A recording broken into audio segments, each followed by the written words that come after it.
안녕하세요. 올해로 결혼한 지 2년 차의 30대 여성입니다. 거짓말을 밥 먹듯 하는 시어머니한테 질려서 남편과 이혼했어요. 남편과는 같이 수험 생활을 하면서 알게 된 사이입니다. 저는 대학을 졸업하자마자 공무원 시험을 준비하기 위해 노량진에서 학원을 다니기 시작했는데 남편 또한 저와 같은 수험생 중 한 사람이었어요. 하지만 그때는 남편도 저도 목표한 바가 있었으니 어떻게 보면 공과 사를 확실히 구분하고 지냈습니다. 그냥 얼굴이 눈에 익으니 인사 정도만 주고받는 사이였죠. 하지만 제가 시험에 합격하고 남편이 제 연락처는 어떻게 알았는지 저한테 합격 축하한다며 문자를 보냈더라고요. 그리고 그 문자를 계기로 본격적으로 연애까지 하게 되었죠. 그런데 지금 생각해도 후회스러운 게 남편과 사귄 지 8개월 만에 제가 임신을 했어요. 결혼을 약속한 사이도 아니었고 그래서 매번 조심한다고 했는데 아무튼 저나 남편이나 본격적으로 사회생활을 시작한 지도 얼마 안 된 시점이었기에 임신 사실을 알았을 땐 마냥 기뻐 수만은 없었네요.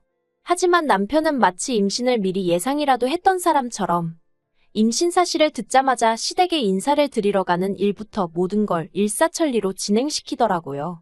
그리고 그때는 제가 심적으로 놀라고 지쳤던 탓에 그냥 대부분의 일들을 남편이 하자는 대로 따라갔던 것 같아요. 애시당초 이미 생긴 아이를 지운다는 건 아예 생각하지도 않았거든요. 그런데 번갯불에 콩거 먹듯 결혼 준비가 다 끝나갈 무렵에서야 시부모님이 오랫동안 이혼한 사이셨다는 걸 알게 되었습니다. 처음에 인사를 드리기 위해 찾아갔던 시댁은 남편이 여행 사이트에서 일주일 정도 빌린 아파트였고 원래 어머님은 반지하에 아버님은 아예 다른 지역에서 가정을 꾸리고 살고 계시다대요. 사이좋은 두 분의 모습도 전부 다 남편이 간곡히 부탁드려 만들어낸 이미지에 불과했습니다. 정말이지 제가 겪은 모든 게 어디 드라마에나 나올 법한 이야기였더라고요. 하지만 이 사실을 알았을 땐 결혼 자체를 미루고 싶은 생각도 들면서 한편으로는 하루가 다르게 불러오는 배와 가뜩이나 혼전 임신으로 결혼한다고 하여 친정부모님 가슴에 대못을 박았는데 이제 와서 파혼 소리를 어떻게 꺼내나 싶대요. 그리고 저는 그렇다 쳐도 저희 친정부모님의 얼굴에 먹칠을 하게 되는 것도 두려웠고 파혼을 해도 아이는 낳아야 하는데 그러면 싱글맘으로 살아야 하는데 정말이지 그 어떤 것도 도무지 엄두가 나지 않았죠. 무엇보다도 남편이 자기가 그렇게까지 하면서라도 저와 결혼을 하고 싶었던 건 저에 대한 사랑이 너무 커서 그런 거 아니었겠냐며 제발 자기를 이해해달라고 밤낮으로 전화와 문자로 비는 거예요. 그러니 제 입장에선 어떻게든 조금이라도 저한테 유리하게 좋은 쪽으로 생각하고 싶었던 것 같습니다. 그래서 더는 문제 삼지 않고 원래대로 결혼을 하게 된 거죠.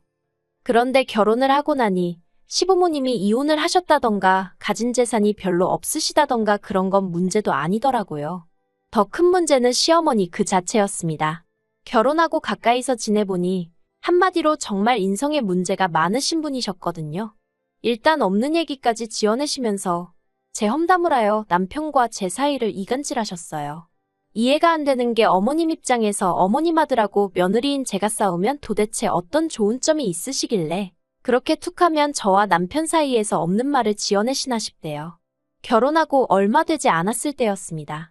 하루는 퇴근한 남편이 씩씩대며 집에 들어오더니 다짜고짜 저더러 어떻게 그럴 수 있냐는 거예요.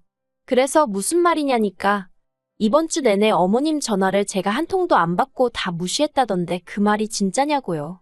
황당하고 어이가 없었죠. 무시하긴 뭘 무시하냐고 전화가 온 적도 없다 했습니다. 그러자 남편이 어머님이 아침에 일하는 남편에게 전화해 서운해 죽겠다며 며느리가 전화도 안 받고 혼자 사는 시애미가 무슨 일이 있는지 없는지 관심도 없는 모양이라며 우시더라나요. 그래서 제가 제 핸드폰을 남편 코앞에 들이밀며 보라고 부재중 전화 목록도 보고 한번 뭐라도 있는지 내키는 만큼 샅샅이 뒤져보라고 했네요. 그랬더니 남편이 됐다면서 저더러 벌써 지운 건 아니고 하며 빈정거리는 게 아니겠어요? 그리고 그런 남편의 모습을 보니 절대로 이대로 그냥 넘어가면 안 되겠다 싶었습니다. 그래서 AS 센터 가서 점검받고 기지국이며 콜센터에 전화해서 다 확인해보고 대리점에도 가보고 그리고 당연히 모든 곳에서 하는 말은 한결같이 애초에 상대방 쪽에서 발신 자체를 안 한 거라고요. 그래서 며칠 뒤 그간 제 나름대로 조사한 걸 남편한테 쥐어줬어요. 그러니까 그제서야 남편이 좀 당황한 얼굴로 그러면 어머님이 뭘 착각하셨나 보다면서도 그새 또 저한테 하는 말이 너는 이렇게까지 시시비비를 가렸어야 했냐며 너가 먼저 했으면 되는 거 아니냐 하는데 저도 결혼 초에는 어머님한테 몇 번이나 먼저 연락을 드리곤 했었죠. 그런데 그럴 때마다 어머님이 저더러 당신을 감시라도 하는 거냐며 왜 이렇게 전화를 해대냐고 짜증을 내시기 일쑤셨거든요. 그러니 저도 사람인데 무슨 기분이 난다고 어머님한테 전화를 드리고 싶었겠어요? 그래서 그냥 오는 연락이나 받고 아니면 이따금씩 문자나 보내고 그러는 상황이었지요. 게다가 이뿐만이 아니었습니다. 처음엔 왜 시댁 외가 쪽 어른들이 저를 그렇게 가자미 눈을 하고 보시나 했는데 알고 보니 어머님이 시댁 외가 쪽에도 제 욕을 어지간히 해두셨더라고요. 정말 여러 가지가 있는데 그 중에서도 제일 어이가 없었던 게 제가 작정하고 남편을 꼬셔서 임신까지 하고 그래서 당신이 어쩔 수 없이 결혼을 허락했다는 이야기였습니다.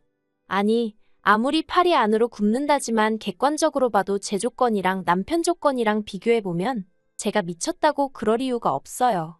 그저 제가 모든 걸 다 참고 남편과 결혼을 한 건 말 그대로 제가 임신을 했고 뱃속에 아이를 아빠 없는 아이로 만들고 싶지 않았을 뿐이지. 그런데 어머님은 당신 아들이 너무 잘나서 제가 노렸다는 식으로 당신 친지들한테 얘기를 하고 다니신 데다가 친정이 좀 산다고 시어머니 알기를 우습게 알아서 예단도 아무것도 안 한 거라고 말씀하고 다니셨던 거죠. 그러니 그쪽 어른들 입장에서는 제가 얼마나 괘씸했겠어요? 그래서 오죽하면 제가 한 번은 다 모인 자리에 등기부등본을 들고 나갔습니다. 친정아버지 소유의 아파트에서 저희가 살고 있고 그래서 예단을 생략했던 거라는 설명을 하기 위해서요. 하지만 남편과 결정적으로 이혼을 결심하게 된 건 단지 저 정도의 이간질 때문만은 아니었습니다. 정말 저를 미치게 만든 건 어머님의 말도 안 되는 거짓말이었어요. 물론 그간 이간질을 하시면서도 말도 안 되는 별의별 거짓말을 하시긴 했지만 이번에 거짓말은 정도가 심해도 너무 심했고 도를 지나쳐도 한참을 지나치셨거든요. 저희의 돌까지 3달쯤 남았던 때 돌잔치는 생략하는 게 어떨까 하는 얘기가 나왔습니다. 실제로 저나 남편이나 주변의 애는커녕 결혼을 안 한 지인들도 많았던지라 결혼식에 이어 돌잔치까지 부르면 부담을 주는 것처럼 보일 것 같았거든요. 그런데 시어머니께서 난리셨습니다. 그래도 곽씨 가문의 첫 손자인데 어떻게 돌잔치를 생략하냐면서 그렇게는 안 된다고 호텔에서 멋들어지게 해야 한다면서요. 하지만 물론 땡전 한 푼 보태주신다는 말씀은 없으셨고 그냥 무턱대고 화만 내시는 상황이었죠. 그래서 결국 지금 생각해보면 왜 그렇게까지 했는지 모르겠지만 나름대로 어머님을 어르고 달래어 호텔까지는 아니어도 적당한 장소를 빌려 돌잔치를 하는 것으로 이야기가 되었습니다. 그런데 돌잔치 당일 사람들 모두 화기애애하고 좋은 이야기만 오가는 와중에 머리끝부터 발끝까지 무슨 바비 인형 마냥 분홍색으로 칠갑을 하고 오셔가지고는 사회자가 친할머니가 아이한테 덕담 한마디 해주세요 하고 마이크를 건넸을 때였습니다. 어머님이 대뜸 여기 오신 분들 모두 감사합니다 하시더니 실은 당신이 위암 사기다. 언제 죽을지 모른다. 아들도 며느리도 평소에 연락을 잘 안 해서 내가 아픈 걸 몰랐을 거다. 서럽고 서운하다. 뭐 그런 말씀을 하고 계시는 거예요. 순식간에 분위기는 찬물이라도 끼얹은 듯 쥐죽은 듯 가라앉았고 사람들이 웅성거리기 시작했습니다. 그리고 어머님 형제분들은 저랑 남편더러 얼마나 연락을 안 하고 살면 지 엄마가 죽어가는데도 모르냐면서 욕을 하기까지 했습니다. 저희 친정부모님도 당황하셔서는 진짜냐? 이게 어떻게 된 거냐? 너네 정말 몰랐냐 하시고 순식간에 저희 정말 천하의 나쁜 놈들 부모도 몰라보는 페류나가 돼버렸어요. 그래서 돌잔치고 뭐고 제대로 마무리도 못 짓고 손님들 돌려보내고 하지만 아무튼 그때는 억울하고 당황스럽고 그런 것보다는 당장 어머님이 위암 사기라니 이를 어쩌나 하는 생각뿐이었죠. 그리고 바로 이튿날 제가 어머님더러 큰 병원에 가보자고 했어요. 어느 병원에서 진단을 받으신 건지 서울에 있는 대형 병원으로 한번 가보자고요. 그런데 어머님께서 곧 죽어도 병원은 안 간다며 버티시는 거예요. 어차피 곧 죽을 목숨인데 쓸데없이 무슨 병원이냐면서 대신 저랑 남편더러 당신 가는 날까지 말이나 잘 들으라나요? 항암이고 뭐고 아무것도 하실 생각 없다 하시면서 그냥 맘 편히 살다 죽었으면 좋겠다면서요. 그리고 어머님 고집을 도무지 꺾을 길이 없어서 남편에게 어떻게 하면 좋겠냐니까 남편은 한다는 말이 그러면 어머님 마지막 소원 들어드린다 생각하고 당분간 우리 집에서 살게 하시면 안 되겠냐입니다. 어머님 혼자 반지하에 지내다 가시는 거 자식으로서 가슴이 아프다고요. 그리고 친정아버지께서도 그 이야기를 들으시더니 그렇게 하라고 당장에 모시고 오라고 하셨죠. 그래서 얼결에 어머님과의 합가가 시작되었습니다. 그리고 환자라는 이유로 정말 별의별 것을 저에게 요구하시더라고요. 일단 시작은 안방이었어요. 원래는 작은 방 중 손님방으로 비워둔 방이 있었기에 그 방을 어머님이 쓰실 수 있도록 해둔 상황이었거든요. 그런데 어머님이 작은 방을 한번 보시더니 화장실도 없고 창문도 작아 마음에 들지 않는다며 안방을 쓰고 싶다 하시대요. 그리고 남편도 저도 그런 어머님의 요구를 거절할 수 없었습니다. 본인 입으로 환자가 살면 얼마나 살겠냐는 소리를 하시니 그까짓 안방 못 내어드리겠나 싶었던 거죠. 하지만 그게 다가 아니었습니다. 당신은 환자라서 잘 먹어야 한다며 아침이고 저녁이고 할 것 없이 이거 드시고 싶다 저거 드시고 싶다.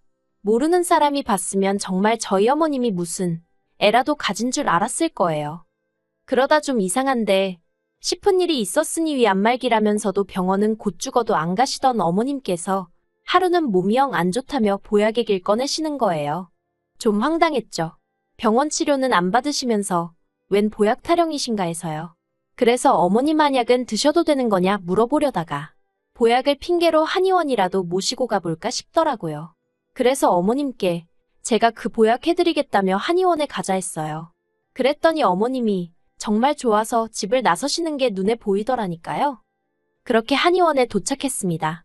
집 근처 한의원이 아닌 친정어머니와 절친한 친구분께서 하시는 한의원으로 저도 어려서부터 다니던 곳이었어요. 그리고 친정어머니 친구분이 어머님의 맥을 짚으셨는데 좀 갸웃하시는 눈치셨죠. 그래서 잠시 어머님이 자리를 비우신 사이에 사실은 하며 제가 어머님이 위암사기라는 말을 꺼냈습니다. 그랬더니 친구분도 하시는 말씀이 그렇지 않아도 네 엄마한테 들었다며 그런데 맥이 너무 좋다는 거예요. 보통 위암사기 정도 되면 맥이 약하고 불규칙한데 저희 어머님은 젊은 사람 마냥 좋다며 정말 위암이 맞냐고 저한테 되물으시더라니까요. 그리고 그때 저는 뭔가 등골이 싸늘한 게 확실히 짚고 넘어가야겠다 싶더라고요.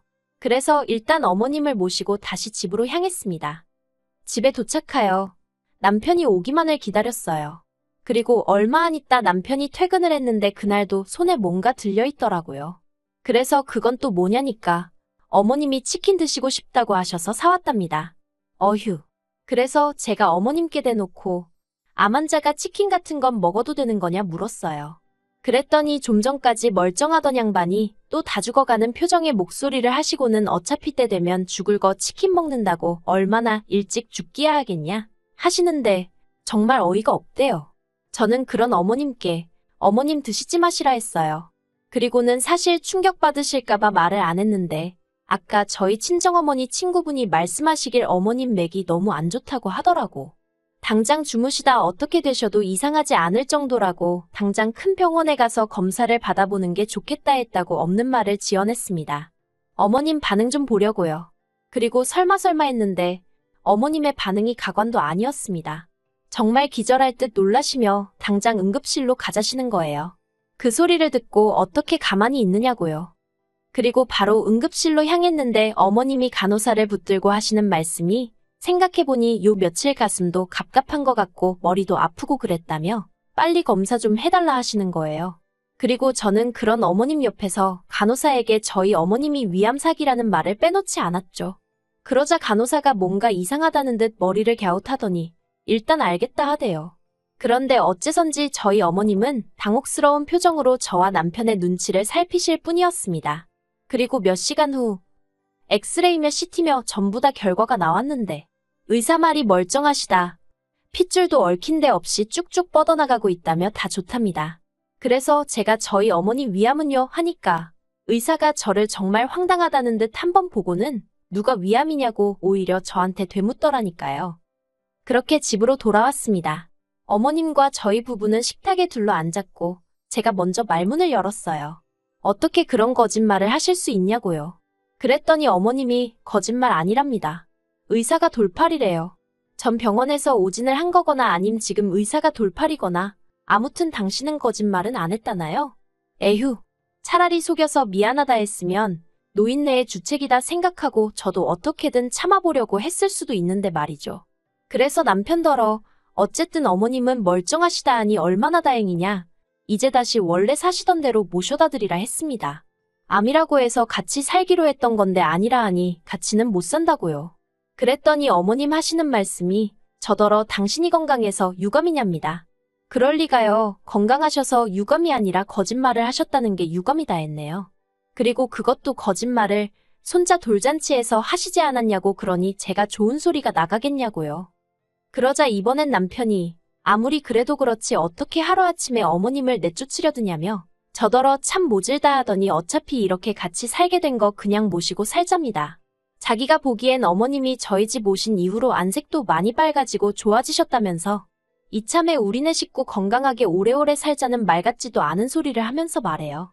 그래서 제가 남편더러 당신은 어머님 얼굴 밝아진 것만 보이고 와이프인 나 시달려서 반쪽된 건 안 보이냐 했어요.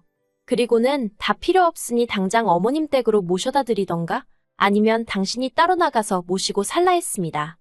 그러자 어머님이 건강해서 미안하다며 늙었으니 죽어야지. 안 아파서 미안하다. 말도 안 되는 억지를 쓰시는데 저도 그간 당한 바가 있다 보니 어머님이 하시는 모든 게 꼴보기가 싫더라고요.